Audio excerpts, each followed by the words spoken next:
इस वीडियो में हम इस्लाम धर्म के उदय के बारे में पढ़ेंगे। चलिए शुरू करते हैं।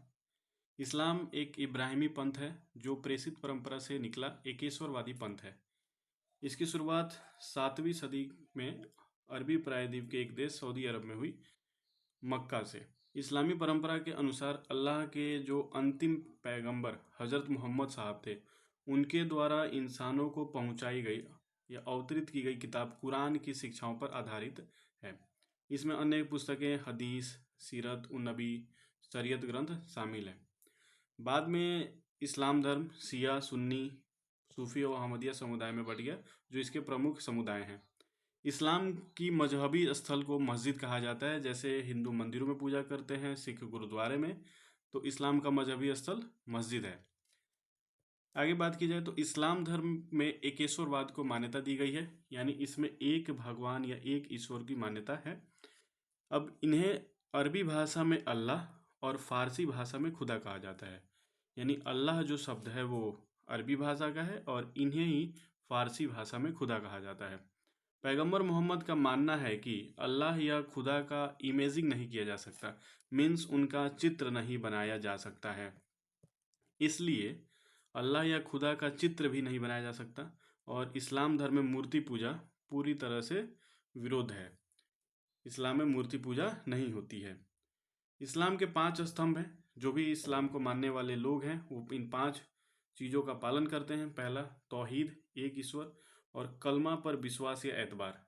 कलमा उनके धर्म के कहे गए पवित्र शब्द होते हैं। दूसरा है नमाज, जो 5 बार नमाज अदा करना है उन्हें दिन भर में, और जुम्मे शुक्रवार को तो अनिवार्य रूप से नमाज का पालन करना है। तीसरा रोज़ा, रमज़ान के महीने में रोज़ा रखना यानी उपवास रखना। रमज़ान के अंतिम दिन ईद उल फितर मनाई जाती है, ईद मनाया जाता है। जाकात, दान करना, उन्हें जितनी भी संपत्ति वो कमाएंगे उसका 1/40वां हिस्सा उन्हें दान करना होता है। फिर हज, तीर्थ यात्रा, यदि संभव हो सके तो उन्हें मक्का और मदीना की यात्रा करना है। जो लोग इस्लाम को मानते हैं ये 5 बातें उन्हें माननी होंगी या फॉलो करनी होंगी। इस्लाम धर्म के अनुसार उपयुक्त 5 बातों का पालन करने वाले को मुसलमान कहलाते हैं, और जो इन बातों का पालन नहीं करते हैं उन्हें काफिर कहा जाता है। अब बात करेंगे हम पैगंबर हजरत मोहम्मद की। इनका जन्म 570 ईस्वी में मक्का, सऊदी अरब में हुआ। सऊदी अरब में इनका जन्म हुआ। इनके पिता का नाम अब्दुल्ला और माता का नाम अमीना था। यहाँ इनकी एक तस्वीर है। पैगंबर मोहम्मद मक्का में ही हीरा गुफा, वहाँ पर एक हीरा गुफा है जहाँ ये ध्यान लगाते थे, और उसी गुफा में इन्हें 1610 ईस्वी में महाज्ञान की प्राप्ति हुई। और जब ये एक दिन ध्यान लगाकर उस गुफा से बाहर आए तो जब्रियल या गैब्रियल बोलते हैं, भगवान के या अल्लाह के एक दूत ने इन्हें कुरान दिया और ये अपने हाथ में कुरान लेकर बाहर है, और तभी से इस्लाम की उत्पत्ति मानी जाती है। या क्वेश्चन पूछ देता है कि हीरा गुफा किससे संबंधित है, तो इस्लाम धर्म से। और पैगंबर हजरत मोहम्मद कौन सी गुफा से बाहर निकले, तो हीरा गुफा से, और हाथ में कुरान लेकर बाहर निकले। अगला है कि मक्का से ही जब इन्होंने हीरा गुफा में, मक्का में जब कुरान की किताब इन्हें मिल गई और वहीं से जब इस्लाम धर्म का उदय हुआ, तो ये सबसे पहले मक्का इसी स्थान पर उसका प्रचार प्रसार करने लगे। परंतु यहाँ रहने वाले जो यहूदी थे या अन्य धर्म के लोग थे, उन्होंने इसका विरोध किया।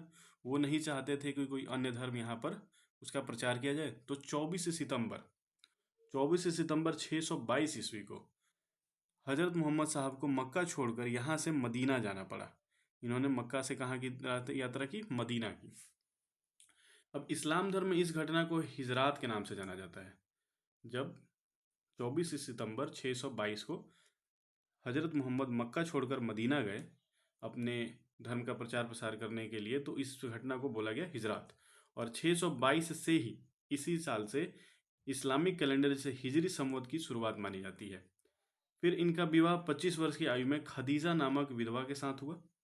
एक पुत्री हुई जिनका फातिमा नाम था और दामाद का नाम था अली। इनकी मृत्यु 8 जून 632 ईस्वी को मदीना में ही हुई और इन्हें मदीना में ही दफनाया गया।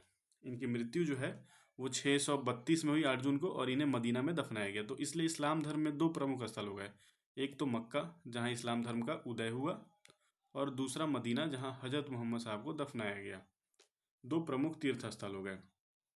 आगे चलकर धीरे धीरे इस्लाम धर्म का विस्तार पूरे पश्चिम एशिया में, फिर मध्य एशिया जिसे हम सेंट्रल एशिया कहते हैं उधर, और फिर अफ्रीका के उत्तरी भागों में जैसे मिस्र, अल्जीरिया, लीबिया, इन सब देशों में भी हो गया। अभी इस्लाम बहुत दूसरे नंबर पे आता है धर्म के मामले में। सबसे ज़्यादा इस धर्म को मानने वाले लोग जो हैं दुनिया में रहते हैं, 2 नंबर है। फिर पैगंबर मोहम्मद के उत्तराधिकारी की बात की, जब 632 में पैगंबर मोहम्मद साहब हज़रत मोहम्मद की जब मृत्यु हो जाती है, तो उसके बाद अली जो इनके दामाद थे उन्हें खलीफा बनना था। हज़रत मोहम्मद की मृत्यु के बाद उनके उत्तराधिकारियों को खलीफा कहा गया।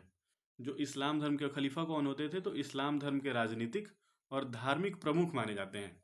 अब 632 में जब हज़रत मोहम्मद की मृत्यु हुई तो अली इनके दामाद को खलीफा बनाया जाता था, लेकिन कुछ लोगों को लगा कि अबू बकर ये खलीफा बनेंगे, और इस बात को लेके उसके बाद अली की हत्या कर दी गई।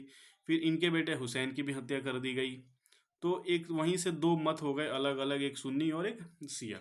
अब इस्लाम जगत में खलीफा का पद 632 से शुरू हुआ हज़रत मोहम्मद की मृत्यु से, और 1924 तक चला। फिर तुर्की के मुस्तफ़ा कमाल पाशा के द्वारा खलीफा पद को 1924 में पूर्णतः समाप्त कर दिया गया। ये नाम याद रखना, मुस्तफ़ा कमाल पाशा। इनके मृत्यु के पश्चात अबू बकर, मतलब हज़रत मोहम्मद के मृत्यु के पश्चात अबू बकर, उमर, उस्मान और अली खलीफा पद पर आसीन हुए, ये 4 लोग। फिर शिया सुन्नी विवाद ये है कि मोहम्मद साहब की मृत्यु के पश्चात इस्लाम 2 पंथों में बटा, शिया और सुन्नी में। अब इस्लाम के 70 से 80% लोगों का मानना था कि पहले खलीफा अबू बकर हुए, अतः ये सुन्नी कहलाए। जबकि 20 से 30 लोगों का मानना था कि पहले खलीफा अली हुए, अतः ये शिया कहलाए। लेकिन इनकी हत्या कर दी जाती है 1661 में, और इनके पुत्र हुसैन की भी हत्या इराक के कारबला युद्ध, एक बहुत फेमस युद्ध है ये, इसमें कारबला युद्ध में 680 में कर दी गई। और यहीं से 2 मत आ गए, जो एक शिया और एक सुन्नी।